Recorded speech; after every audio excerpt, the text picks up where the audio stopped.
श्री गुरुवे नमः। गुरुदेव के चरणों में कोटि नमन। भाइयों एवं बहनों, राधे राधे। रास लीला का प्रकरण चल रहा है। गोपियां जो है भगवान को अपने ढंग से तर्क दे रही हैं और भगवान कहे हैं कि तुम सब अपने घर चले जाओ, अपने पति की सेवा करो, पुत्रों की सेवा करो, सास ससुर की सेवा करो। इसी बात का जवाब गोपियां दे रही हैं भगवान कृष्ण को। और इस जवाब में जो है भगवान अपने जवाब से गोपियां जो है भगवान कृष्ण को परास्त कर देती हैं, लाचार कर देती हैं, मजबूर कर देती हैं जो है।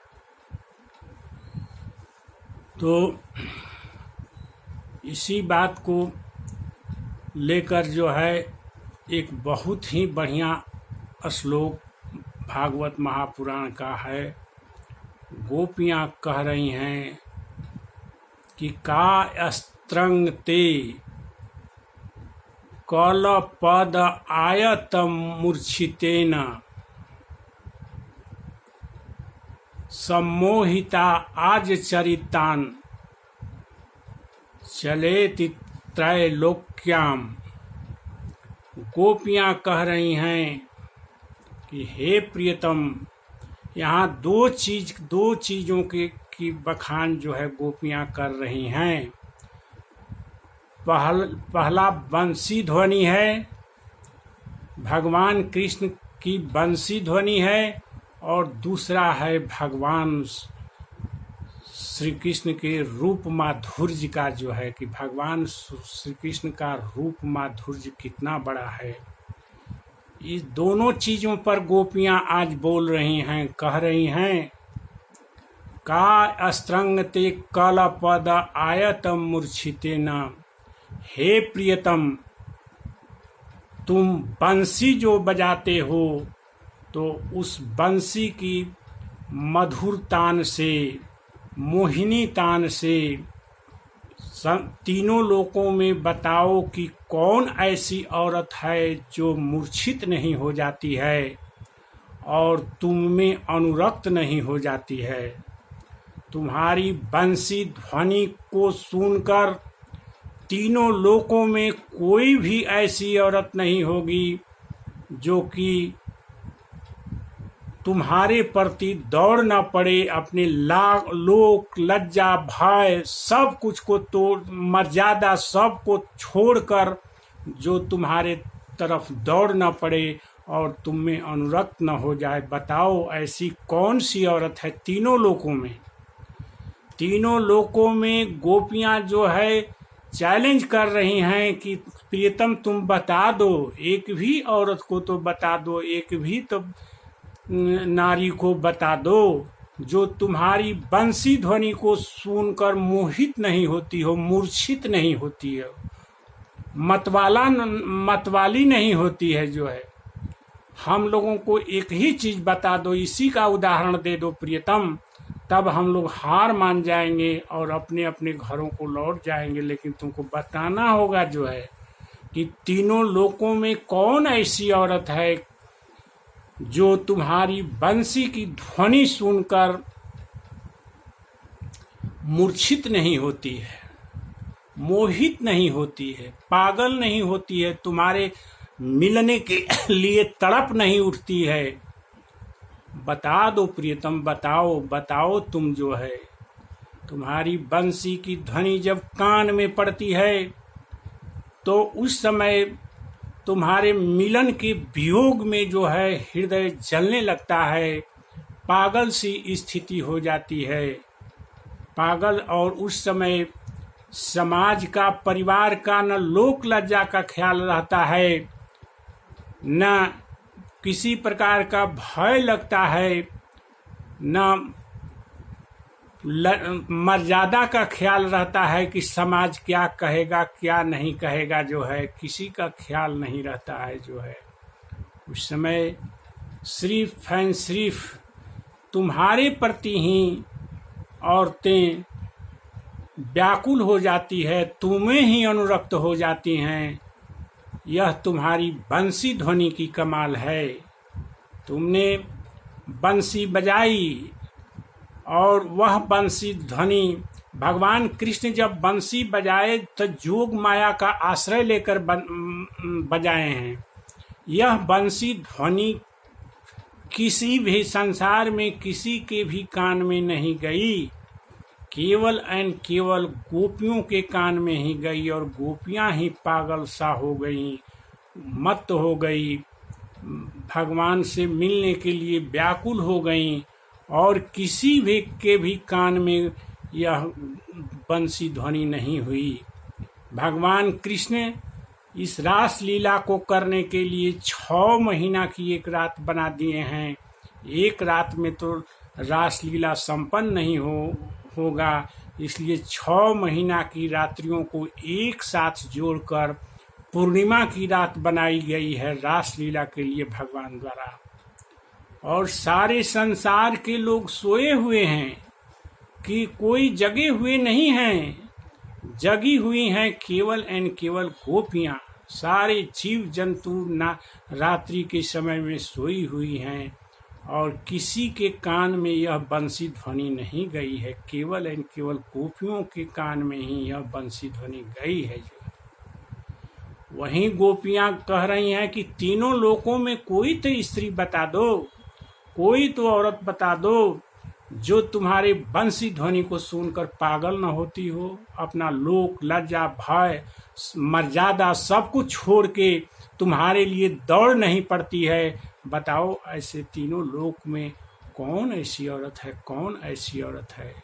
भगवान कोई जवाब नहीं दे रहे हैं, भगवान कोई जवाब नहीं दे रहे हैं। भगवान को गोपियां एक तरह से चैलेंज कर रही हैं। भगवान को अब गोपियां जो है भगवान के रूप के ऊपर बोल रही हैं, रूप माधुर्य को पहली बंसी ध्वनि पर बोल रही हैं और दूसरी अब रूप माधुर्य पर बोल रही हैं। गोपियां कहती हैं, त्रैलोक्य सौभागमिदं च निरीक्ष्य रूपमा जद द्विज। कहती हैं गोपियां की त्रैलोक के तीनों लोकों में, एक लोक नहीं तीनों लोकों में तुम्हारा जो सौंदर्य है, उस सौंदर्य का अगर एक बूंद का तुम दान करता है, सौंदर्य के एक बूंद का दान करता है, तुम्हारा सौंदर्य तो समुद्र स्वरूप है, लेकिन तुम उस सौंदर्य के एक बूंद का पृथ्वी पर दान करता है, तो वो एक बूंद के सौंदर्य को देखकर सभी जो है एकदम मोहित हो जाते हैं, अपना सूद बूद खो देते हैं, प्रियतम सूद बूद खो देते हैं। क्योंकि गो द्विज द्रुम मृगा, तुम्हारे रूप को आदमी तो छोड़ दो, गो माने गायें जब देखती हैं, द्विज माने पक्षी देखते हैं, चिड़िया वगैरह देखती हैं तुम्हारे रूप को, तुम्हारे रूप को एक स्थावर गाछ वृक्ष भी देखते हैं, और तुम्हारे रूप को ये हरिण भी देखते हैं, तो सब जो है पुलकित हो जाते हैं, पुलकित हो जाते हैं, एक टक से तुमको देखने लगते हैं, और अपनी देह के सूद बूद कुल ये सब भूल जाते हैं, और आदमी की तब बातें ही छोड़ दो। प्रियतम तुम्हारे रूप माधुर्य से ये जितने भी पक्षी हैं, चाहे गायें हैं, चाहे पेड़ पौधे हों, चाहे हरिण हों, सब जो है पुलकित हो जाते हैं, और सब को कुछ भी मुंह एक टक से लगाकर तुमको ही देखने लगते हैं, बहुत ही मंत्र मुग्ध हो जाते हैं। और बताओ कि हम लोग तुम्हारे सामने आए हैं, तुम्हारे रूप को देख रख करके जब इतने ये सब जीव जंतु मोहित हो जाते हैं, तो हम लोगों की क्या स्थिति है प्रीतम, बताओ ना। जो है तुमने अपनी मूर्छित करने वाली बंसी ध्वनि को भी सुना दिया है, और तुमने अब एकदम बेहोश करने वाले अपने रूप को भी दिखा दिया है हम लोगों को, जिस रूप का एक बूंद भी दर्शन अगर पृथ्वी के जीव जंतु कर लेते हैं तो स्तब्ध हो जाते हैं, एकदम शांत हो जाते हैं।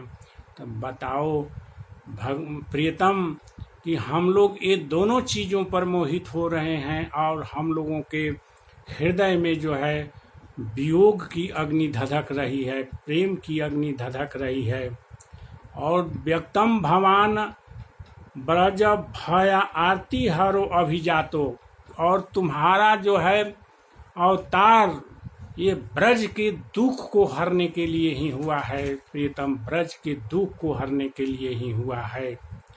जिस प्रकार से आदि पुरुष जो है नारायण देवताओं की रक्षा करते हैं, उसी तरह तुम हम लोगों की रक्षा करो प्रियतम, तुम हम लोगों की रक्षा करो। तुम्हारे प्रेम के विरह की अग्नि धधक रही है हम लोगों के हृदय में, हम लोगों का हृदय जल रहा है, हम लोग उस अग्नि में धधकती हुई अग्नि में से हम लोग बहुत तप्त हो रहे हैं। इसीलिए तुम्हारी दासियां हैं हम लोग, तुम्हारी दासियां हैं, अपनी दासियों के ऊपर तुम कृपा करो, हम लोग तुम्हारे कृपा का प्रसाद चाहते हैं।